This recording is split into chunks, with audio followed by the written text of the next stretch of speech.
जिसाय अध्याय 56। सदाप्रभु एही कथा कहती, तुम्हे माने न्याय विचार पालन कर, धर्मकर्म कर, कारण आम्भर परित्राणर आगमन ओ आम्भ धर्मर प्रकाश सन्निकट। जो मनुष्य एहा करे ओ जो मनुष्य संतान एहा दृढ़ रूपे अवलंबन करे, जे विश्राम बार पालन करी ताहा असुचि न करे ओ सबु प्रकार कुकर्मरु आपणा हस्तकु निवारण करे, से धन्य। निश्चय सदाप्रभु आपणा लोकमानंक ठारू मते पृथक करिवे।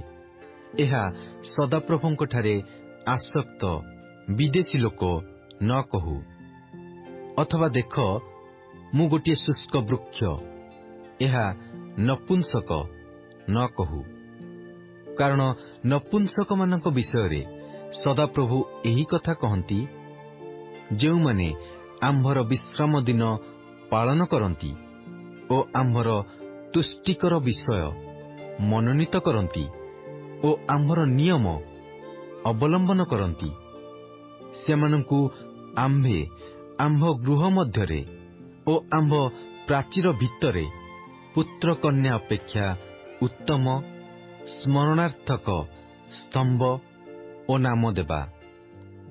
आम्भे सेमानंकु अनंत काल स्थायी नाम देबा, ताहा कटा हेब नाही।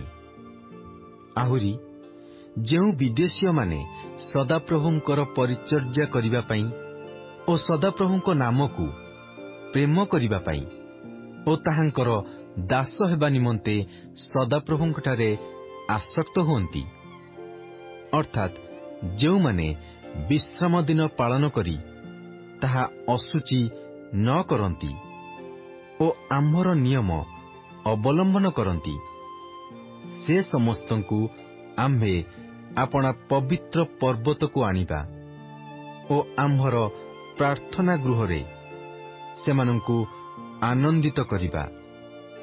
सेमानंकर होमबळी ओ प्रायश्चित बळी सबु आम्भ यज्ञवेदी उपरे ग्राह्य हेब, कारण आम्भर गृह सर्वगोष्ठीय लोकंकर प्रार्थना गृह बोली विख्यात हेब, जे इस्राएल रो दूरीकृत लोकंकु संग्रह करती।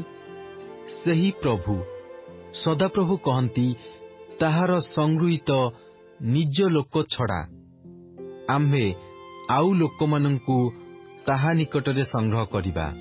हे क्षेत्रस्थ पशु सबु, हे वनस्थ समस्त पशु, तुम्हे माने ग्रास करिबाकु आस।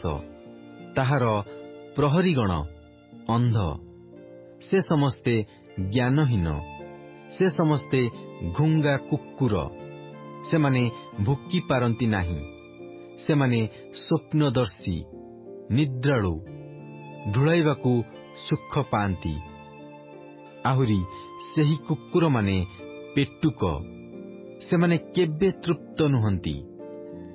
आउ एमाने विवेचना शक्ति शून्य पालक, से समस्ते चारिआडरू आपणा आपणा लाभ चेष्टारे आपणा आपणा बाट आड़े फेरी अछंती। प्रत्येके कहंती, आस आम्भे द्राक्षारस आनिबा ओ आम्भे माने सुरा पानरे मत हेबा। पुणी जेपरी आजी सेपरी काली हेब, ताहा अपरिमित महादिन हेब।